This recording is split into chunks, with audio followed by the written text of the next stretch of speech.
Viewers, എല്ലാവർക്കും ദിജോസ് വേൾഡിന്റെ പുതിയൊരു വീഡിയോയിലേക്ക് സ്വാഗതം. ഇന്നത്തെ വീഡിയോയിൽ സംസാരിക്കുന്നത് വളരെ വിചിത്രമായിട്ടുള്ള, നിങ്ങൾ കേൾക്കുമ്പോൾ ഇതൊരു പ്രഗ്നൻസി ലക്ഷണമാണോ എന്ന് ചിന്തിക്കുന്ന 3 ടൈപ്പ് പ്രഗ്നൻസി ലക്ഷണത്തിനെ പറ്റിയിട്ടാണ് സംസാരിക്കുന്നത് കേട്ടോ. അപ്പോൾ അതെന്തൊക്കെയാണെന്ന് നമുക്ക് നോക്കാം. വീഡിയോ നമുക്ക് സ്റ്റാർട്ട് ചെയ്യാം. തുടക്കത്തിൽ തന്നെ പറയട്ടെ, ഇങ്ങനെയുള്ള പ്രഗ്നൻസി ലക്ഷണങ്ങളെ പറ്റിയിട്ട് വീഡിയോസ് ചെയ്യുന്നുണ്ടെങ്കിലും യാതൊരു തരത്തിലുള്ള പ്രഗ്നൻസി ലക്ഷണവും ഇല്ലാതെ പ്രഗ്നന്റ് ആകുന്ന ഒരുപാട് പേരുണ്ട്. പിന്നെ എന്തിനാണ് ചേച്ചി ഇങ്ങനത്തെ വീഡിയോസ് ചെയ്യുന്നത് എന്ന് ചോദിച്ചു കഴിഞ്ഞാൽ, ഒരുപാട് ആളുകൾക്ക് ഒരു തെറ്റിദ്ധാരണയുണ്ട്. PCOD ഉണ്ടെങ്കിൽ പ്രഗ്നന്റ് ആകില്ല, തൈറോയ്ഡ് ഉണ്ടെങ്കിൽ പ്രഗ്നന്റ് ആകില്ല, ഇറഗുലർ മെൻസ്ട്രൽ സൈക്കിൾ ഉണ്ടെങ്കിൽ പ്രഗ്നന്റ് ആകില്ല, ലോ AMH ഉണ്ടെങ്കിൽ പ്രഗ്നന്റ് ആകില്ല. ഇങ്ങനെയുള്ള വിചാരം ഒരുപാട് പേർക്കുണ്ട്.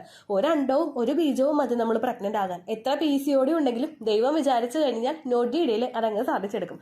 അതുകൊണ്ട് പല ആളുകളും ചെയ്യുന്നൊരു തെറ്റുണ്ട്. ഇങ്ങനെയുള്ള ലക്ഷണങ്ങളൊക്കെ കാണുമ്പോഴേക്കും അവർ വിചാരിക്കും പീരീഡ്സ് വരാൻ പോകുന്നത് കൊണ്ടായിരിക്കും ഇങ്ങനെ വരുന്നത്. എന്നാൽ പിന്നെ പീരീഡ്സിനെ ഒന്ന് സപ്പോർട്ട് ചെയ്യാമെന്ന് വിചാരിച്ചിട്ട് ഇഞ്ചി വെള്ളം കുടിക്കും, അല്ലെങ്കിൽ എക്സസൈസുകൾ ഹാർഡായിട്ട് ചെയ്യും, അല്ലെങ്കിൽ ഫിസിക്കൽ കോണ്ടാക്ട് ചെയ്യും. അപ്പോൾ പീരീഡ്സ് വരും. എല്ലാവരുടെയും യൂട്രസ് ഒരുപോലെ ആയിരിക്കില്ല. നമ്മൾ മിസ്കാരേജ് ഉണ്ടാക്കണമെന്ന് വിചാരിച്ചിട്ട് ഈ കാര്യങ്ങളൊക്കെ ചെയ്തെന്ന് വിചാരിച്ചിട്ട് മിസ്കാരേജ് ഉണ്ടാവുകയില്ല. പക്ഷേ ഡിഫിക്കൽട്ടി ഉള്ള, അതായത് ഇപ്പോൾ എന്തെങ്കിലും ഫെർട്ടിലിറ്റി ഇഷ്യൂസ് നേരിടുന്നവരൊക്കെ ഇങ്ങനെയുള്ള നിസ്സാരമായിട്ടുള്ള കാര്യങ്ങളൊക്കെ ചെയ്യുമ്പോഴേക്കും അത് ചിലപ്പോൾ നിങ്ങൾക്ക് ബ്ലീഡിംഗ് ഉണ്ടാവാനായിട്ടും പ്രഗ്നൻസി കിട്ടാതെ പോകാനായിട്ടും ചാൻസസ് ഒരുക്കും.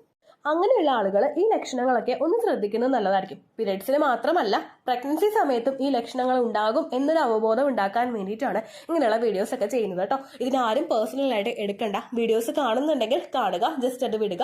ആ ലക്ഷണങ്ങൾ വരുന്നുണ്ടെങ്കിലും വരുന്നില്ലെങ്കിലും ശരീരം ശ്രദ്ധിക്കുക. അതുപോലെ തന്നെ എക്സ്പെക്റ്റഡ് പീരീഡ് ഡേറ്റിൽ ബ്ലീഡിംഗ് വരുന്നുണ്ടോ എന്ന് നോക്കുക. ബ്ലീഡിംഗ് കുറവാണ് പോകുന്നതെങ്കിൽ, അതായത് പ്രീവിയസ് മന്ത് നിങ്ങൾക്ക് ഉണ്ടായതിനെ അപേക്ഷിച്ച് ബ്ലീഡിംഗ് വളരെ കുറവാണെങ്കിൽ കാർഡ് മേടിച്ചിട്ട് 5 ദിവസമെങ്കിലും കഴിഞ്ഞ് രാവിലെ ആദ്യത്തെ യൂറിൻ എടുത്തിട്ട് നിങ്ങൾ പ്രഗ്നൻസി ടെസ്റ്റ് ചെയ്ത് നോക്കുക കേട്ടോ. അപ്പോൾ ഈ ലക്ഷണങ്ങൾ എന്തൊക്കെയാണെന്ന് നമുക്ക് നോക്കാം. വീഡിയോ നമുക്ക് സ്റ്റാർട്ട് ചെയ്യാം.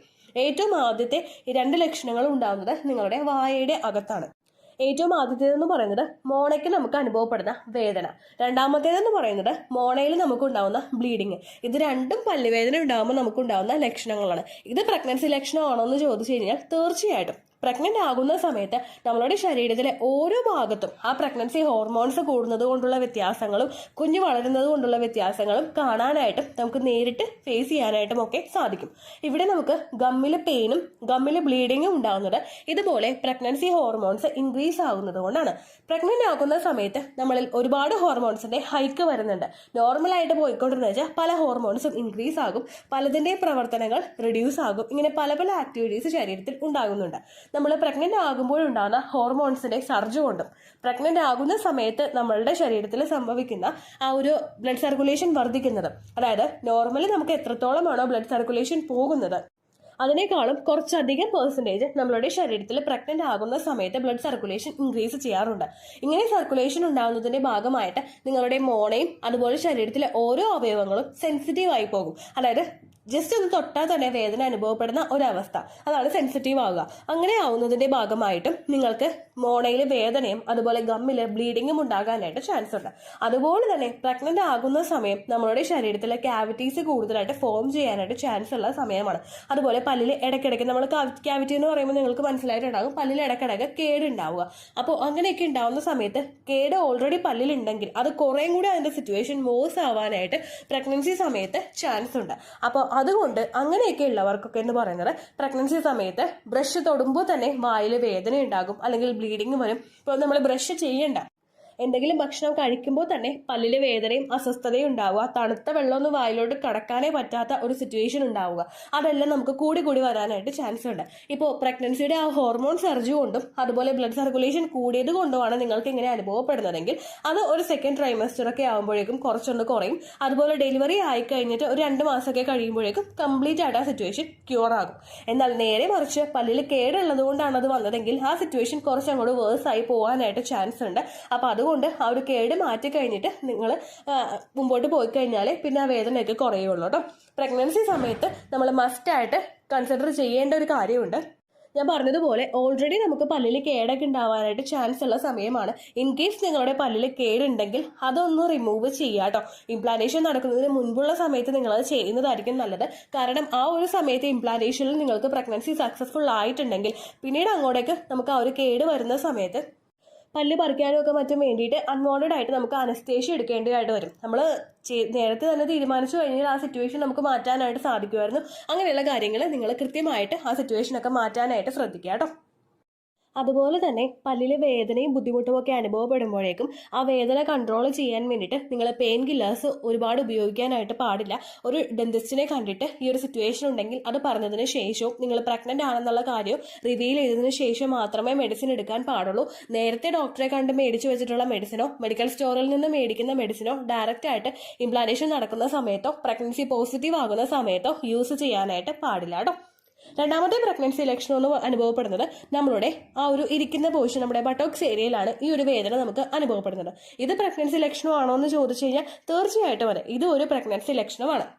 ഒരുപാട് നേരം ഇരിക്കുന്ന സമയത്തായിരിക്കും നമുക്ക് ഈ ഒരു വേദനയും ബുദ്ധിമുട്ടും ഒക്കെ അനുഭവപ്പെടുന്നത്. കുറെ അധികം നേരം നമ്മൾ ഇരുന്നിട്ട് ജോലി ചെയ്യുന്ന ആളുകൾ, അതായത് പുറത്ത് ജോലിക്ക് പോകുന്ന ആളുകൾ, ഇപ്പോൾ വീട്ടിലുള്ള വീട്ടമ്മമാരാണെങ്കിൽ തന്നെ പച്ചക്കറി അരിയാനോ മറ്റെന്തെങ്കിലുമൊക്കെ ചെയ്യാൻ വേണ്ടിയിട്ട് ഒരുപാട് നേരം ഇരിക്കുന്നുണ്ടെങ്കിൽ നമുക്ക് അങ്ങനെ ഇരിക്കാൻ പറ്റാത്ത ഒരു സിറ്റുവേഷൻ വരിക. ഇപ്പോൾ ഓൾറെഡി കോൺസ്റ്റിപ്പേഷന്റെ ബുദ്ധിമുട്ടൊക്കെ ഉള്ളവർക്ക്, പൈൽസിന്റെ ബുദ്ധിമുട്ടൊക്കെ ഉള്ളവർക്ക് ഈ ഒരു സിറ്റുവേഷൻ ചിലപ്പോൾ ഉണ്ടാകാനായിട്ട് ചാൻസ് ഉണ്ട്. എന്നാൽ അങ്ങനെ ഒന്നും ഇല്ലാത്ത ഒരാളാണ് നിങ്ങളെങ്കിൽ പെട്ടെന്ന് ഈ ഒരു ബുദ്ധിമുട്ട് അനുഭവപ്പെടുന്നുണ്ടെങ്കിൽ അത് പ്രഗ്നൻസി ആകാനായിട്ടും ചാൻസ് ഉണ്ട്. നമ്മളുടെ ശരീരത്തിൽ ഡിഹൈഡ്രേഷൻ ഉണ്ടാകുന്ന സമയത്തും പ്രഗ്നൻസിയുടെ ആ ഒരു ഡൈജഷൻ കുറയുന്ന സമയത്തും കോൺസ്റ്റിപ്പേഷൻ നമുക്ക് അനുഭവപ്പെടാനായിട്ട് ചാൻസ് ഉണ്ട്. ആ കോൺസ്റ്റിപ്പേഷൻ കൂടി വരികയാണെങ്കിൽ, അതായത് വയറിൽ നിന്ന് കൃത്യമായിട്ട് മോഷൻ പോകാത്ത ഒരു സിറ്റുവേഷൻ നമുക്ക് വരികയാണെങ്കിൽ, അങ്ങനെ വരുമ്പോഴും ഒരുപാട് നേരം ഇരിക്കുമ്പോൾ നമുക്കൊരു ഡിഫിക്കൽട്ടീസ് ഉണ്ടാകാനായിട്ട് ചാൻസ് ഉണ്ട്. രണ്ടാമത്തേതെന്ന് പറയുന്നത് ഇംപ്ലാന്റേഷൻ നടക്കുന്ന സമയത്ത് നമുക്ക് കുറച്ചൊരു പ്രഷർ എഫക്റ്റ് ശരീരത്തിൽ ഉണ്ടാകാം. കുഞ്ഞു ഗ്രോ ആകുന്നതിനും മറ്റുമായിട്ട് റിലാക്സിൻ ഹോർമോൺ ശരീരത്തിൽ ഉണ്ടാകുമ്പോഴും അതുപോലെ യൂട്രസ് പിന്നീട് അങ്ങോട്ടേക്കുള്ള ശരീര അവയവങ്ങളൊക്കെ പുഷ് ചെയ്യുന്നതിന്റെ ഭാഗമായിട്ട് നിങ്ങൾക്ക് അടിവയറിന് താഴോട്ടുള്ള പോർഷനിൽ വേദനയും അസ്വസ്ഥതയും ഒക്കെ കണ്ടിന്യൂസ് ആയിട്ട് അനുഭവപ്പെടാനായിട്ട് ചാൻസ് ഉണ്ട്. പ്രഗ്നൻസിയുടെ ഒരു ഫസ്റ്റത്തെ ട്രൈമസ്റ്റർ ഒക്കെ ആകുമ്പോഴേക്കും നിങ്ങൾക്ക് ഈ വേദന വിസിബിൾ ആയിട്ട് തന്നെ നിങ്ങൾക്ക് മനസ്സിലാവുകയും ചെയ്യും. ദെൻ പിന്നീട് അങ്ങോട്ടേക്ക് പോകും തോറും നിങ്ങൾ ആ ശരീരം അതുമായിട്ട് പൊരുത്തപ്പെടുകയും ആ ഒരു വേദന ഇതുകൊണ്ടാണെന്നുള്ള കാര്യം നമ്മൾ മനസ്സിലാക്കി എടുക്കുകയും ചെയ്യുന്നു. പക്ഷേ തുടക്ക സമയത്തെന്ന് പറയുമ്പോഴേക്കും ഈ ഒരു അസ്വസ്ഥത ഉണ്ടാകുമ്പോഴേക്കും അതിന്റെ റീസൺ അന്വേഷിച്ച് പലരും സഞ്ചരിക്കാറുണ്ട്. അപ്പോൾ ഇതാണ് അതിന്റെ ഒരു റീസൺ എന്ന് പറയുന്നത്. നമുക്ക് കൂടുതൽ പ്രഷർ വരുന്നതിന്റെ ഭാഗമായിട്ട്, പെൽവിക്കിന്റെ ഭാഗത്ത് കൂടുതൽ പ്രഷർ അനുഭവപ്പെടുന്നതിന്റെ ഭാഗമായിട്ടും ഇതേ എഫക്റ്റ് കീഴ്പോട്ടേക്കുള്ള ശരീരഭാഗത്തിലോട്ടും പോകുന്നത് കൊണ്ടാണ് ഇങ്ങനെ ബട്ടോക്സിൽ നിങ്ങൾക്ക് പെയിൻ അനുഭവപ്പെടുന്നത്. അങ്ങനെയുള്ള സിറ്റുവേഷനിൽ പിന്നെയും ശരീരത്തിനെ കൂടുതൽ ടയേർഡ് ആക്കാൻ വേണ്ടിയിട്ട് ഒരുപാട് നേരം അങ്ങോട്ട് ഇരിക്കാതെ കുറച്ചു നേരം എഴുന്നേറ്റ് നടക്കാനോ അല്ലെങ്കിൽ കുറച്ചു നേരം ഒന്ന് കിടക്കാനായിട്ടോ നിങ്ങൾ ശ്രദ്ധിക്കുക. അതുപോലെ തന്നെ പ്രഗ്നന്റ് ആകുന്ന സമയങ്ങളിൽ ധാരാളം വെള്ളം നിങ്ങൾ കുടിക്കുക. എത്രത്തോളം കുടിക്കാൻ പറ്റുമോ അത്രത്തോളം നിങ്ങൾ കുടിക്കുക. എന്ന് വെച്ചിട്ട് 3 ഗ്ലാസ്സേ കുടിക്കാൻ പറ്റുള്ളൂ എന്ന് നിങ്ങൾ പറയരുത് കേട്ടോ. ഒരു 2 ലിറ്റർ വെള്ളമെങ്കിലും ഒരു ദിവസം നിങ്ങൾ കുടിക്കുക. നിങ്ങളുടെ ശരീരത്തിൽ കൃത്യമായിട്ട് ശരീര അവയവങ്ങളുടെ വർക്കിംഗ് നടക്കുന്നതിനും അതുപോലെ കുഞ്ഞിനെ നറിഷ് ചെയ്യുന്നതിന് വേണ്ടിയിട്ടും, അതുപോലെ നിങ്ങൾ പ്രഗ്നന്റ് ആകുന്ന സമയം മുതൽ തന്നെ നമ്മുടെ ബ്രസ്റ്റ് മിൽക്കിന്റെ പ്രൊഡക്ഷൻ കൃത്യമായിട്ട് നടക്കാനും ഡെലിവറി കഴിഞ്ഞിട്ടുള്ള സമയങ്ങളിൽ ബ്രസ്റ്റ് മിൽക്കിന്റെ പ്രൊഡക്ഷൻ എൻഹാൻസ് ചെയ്യാനൊക്കെ വേണ്ടിയിട്ട് ധാരാളം വെള്ളം കുടിക്കുന്നത് നിങ്ങളെ സഹായിക്കും കേട്ടോ. അപ്പോൾ ഈ 2-3 കാര്യങ്ങളുമാണ് നിങ്ങൾക്ക് ഭയങ്കര വിയേർഡായിട്ട് അനുഭവപ്പെടാൻ ചാൻസ് ഉള്ള, എന്നാൽ ഈ ഒരു ഡേ ടു ഡേ ലൈഫിൽ ഒരുപാട് പേർക്ക് അനുഭവപ്പെടുന്ന പ്രഗ്നൻസി ലക്ഷണം എന്ന് പറയുന്നത്. ഈ ലക്ഷണം കാണുന്നില്ലെങ്കിലും നിങ്ങൾ ശരീരത്തെ ശ്രദ്ധിക്കുക കേട്ടോ. ഇത്രയേ ഉള്ളൂ വീഡിയോ. യൂസ്ഫുൾ ആയി കാണുമെന്ന് വിശ്വസിക്കുന്നു. യൂസ്ഫുൾ ആവുന്നുണ്ടെങ്കിൽ ലൈക്ക് ചെയ്യുക, ഫ്രണ്ട്സിനൊക്കെ ഷെയർ ചെയ്ത് കൊടുക്കുക കേട്ടോ. എന്തെങ്കിലും സംശയം ഉണ്ടെങ്കിൽ നിങ്ങൾ കമൻസിൽ ചോദിക്കുക. പണ്ടത്തെ വീഡിയോയ്ക്ക് കമൻസ് ഇടുന്നവർക്ക് റിപ്ലൈ ലഭിക്കുന്നില്ലെങ്കിൽ ലേറ്റസ്റ്റ് ആയിട്ട് ഞാൻ ഏത് വീഡിയോ ആണോ അപ്ലോഡ് ചെയ്യുന്നത് അതിന് താഴെ കമൻറ്റ് ഒന്ന് കോപ്പി പേസ്റ്റ് ചെയ്യാനായിട്ട് ശ്രദ്ധിക്കുക കേട്ടോ. അതുപോലെ ഓവുലേഷൻ ഡേറ്റ് കാൽക്കുലേറ്റ് ചെയ്ത് തരാനായിട്ട് റിക്വസ്റ്റ് ചെയ്യുന്ന ആളുകൾ എത്രയാണോ സൈക്കിൾ ലെങ്ത് അത് മെൻഷൻ ചെയ്യാനായിട്ട് ശ്രദ്ധിക്കുക. സൈക്കിൾ ലെങ്ത് എന്നതുകൊണ്ട് ഉദ്ദേശിച്ചത് ഓരോ മാസവും എത്ര ദിവസം കൂടുമ്പോഴാണോ ബ്ലീഡിങ് വരുന്നത് അതാണ് സൈക്കിൾ ലെങ്ത്. കഴിഞ്ഞ മാസം ഒരു 8-ാം തീയതിയാണ് ബ്ലീഡിങ് ആയതെങ്കിൽ ഈ മാസം 6-ാം തീയതിയാണ് ബ്ലീഡിങ് ആയതെങ്കിൽ കഴിഞ്ഞ മാസം 8-ാം തീയതി മുതൽ ഈ മാസം 6-ാം തീയതി വരെ എത്ര ദിവസമുണ്ടോ അത് കാലണ്ടറിൽ എണ്ണി തിട്ടപ്പെടുന്നതാണ് നിങ്ങളുടെ സൈക്കിൾ ലെങ്ത്.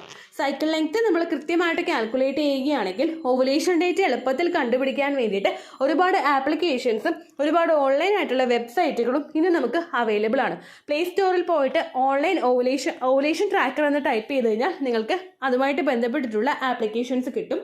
അത് പറ്റുന്നില്ല എങ്കിൽ ഗൂഗിളിൽ പോയിട്ട് ഓൺലൈൻ ഓവുലേഷൻ കാൽക്കുലേറ്റർ എന്ന് ടൈപ്പ് ചെയ്ത് കഴിഞ്ഞാൽ അതുമായിട്ട് ബന്ധപ്പെട്ടിട്ടുള്ള വെബ്സൈറ്റുകൾ നിങ്ങൾക്ക് കിട്ടും.